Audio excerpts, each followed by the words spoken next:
দখলদার ইসরায়েলের দ্বারা বর্বর নির্যাতন ও গণহত্যার শিকার গাজাবাসীর জীবনে স্বস্তি ফেরানোর স্বপ্ন দেখিয়ে উপত্যকাটিতে শান্তি প্রতিষ্ঠা ও পুনর্গঠনের লক্ষ্যে গঠিত বোর্ড অব পিস বা শান্তি পরিষদ গঠনের উদ্যোগ নেন মার্কিন প্রেসিডেন্ট ডোনাল্ড ট্রাম্প।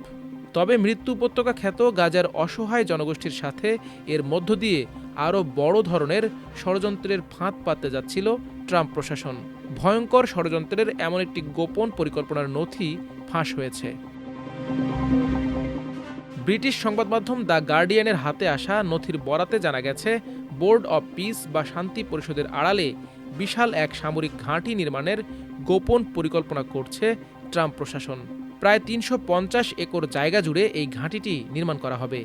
এটি মূলত আন্তর্জাতিক স্থিতিশীলতা বাহিনী আইএসএফ এর প্রধান অপারেশনাল সেন্টার হিসেবে ব্যবহৃত হবে, যেখানে প্রায় ৫,০০০ সেনা সদস্যের থাকার ব্যবস্থা থাকবে। ট্রাম্পের সভাপতিত্বে গঠিত এই শান্তি পরিষদই মূলত গাজা শাসন ও এই ঘাঁটি পরিচালনার দায়িত্বে থাকবে। ফাঁস হওয়া নথি অনুযায়ী দক্ষিণ গাজার একটি শুষ্ক সমতল এলাকায় ধাপে ধাপে এই সামরিক আউটপোস্ট গড়ে তোলা হবে। পুরো এলাকাটি কাঁটাতারের বেড়ায় ঘেরা থাকবে এবং নিরাপত্তার জন্য ২৬টি সাঁজোয়া নজরদারি টাওয়ার বসানো হবে। এছাড়া ঘাঁটির ভেতরে ছোট অস্ত্র প্রশিক্ষণ রেঞ্জ, সামরিক সরঞ্জামের গুদাম এবং উন্নত বায়ু চলাচল সুবিধাযুক্ত বিশেষ বাংকার তৈরির পরিকল্পনা রয়েছে। নির্মাণকারী প্রতিষ্ঠানগুলোকে মাটির নিচে হামাসের সুড়ঙ্গ শনাক্ত করতে বিশেষ ভূতাত্ত্বিক জরিপ পরিচালনার নির্দেশনাও দেয়া হয়েছে নথিতে। এদিকে বৃহস্পতিবার ওয়াশিংটন ডিসিতে শান্তি পরিষদের প্রথম বৈঠকে $10 বিলিয়ন অনুদান ঘোষণা করেছেন মার্কিন প্রেসিডেন্ট ডোনাল্ড ট্রাম্প।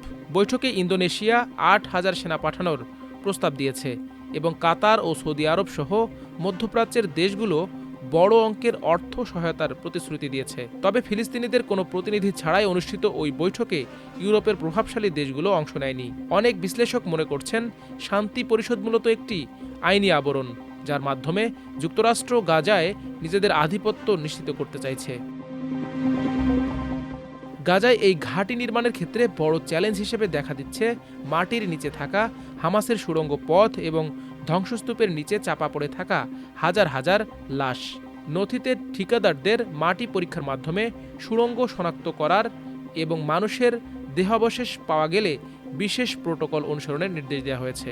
তবে ফিলিস্তিনি ভূখণ্ডে স্থানীয়দের অনুমতি ছাড়া এমন সামরিক স্থাপনা নির্মাণকে দখলদারিত্ব হিসেবে অভিহিত করছেন বিশেষজ্ঞরা। গাজার এই নির্ধারিত জমি বর্তমানে ইসরায়েলি নিয়ন্ত্রণে থাকলেও সেখানে সামরিক ঘাঁটি নির্মাণের বৈধতা নিয়ে প্রশ্ন তুলেছেন আন্তর্জাতিক আইন বিশেষজ্ঞরা। ফিলিস্তিনি বংশোদ্ভূত আইনজীবী ডায়ানা বুট্টু একে দখলদারিত্ব হিসেবে অভিহিত করেছেন। অন্যদিকে ট্রাম্প প্রশাসনের পক্ষ থেকে জানানো হয়েছে, গাজায় কোনো মার্কিন সেনা সরাসরি মোতায়েন করা হবে না।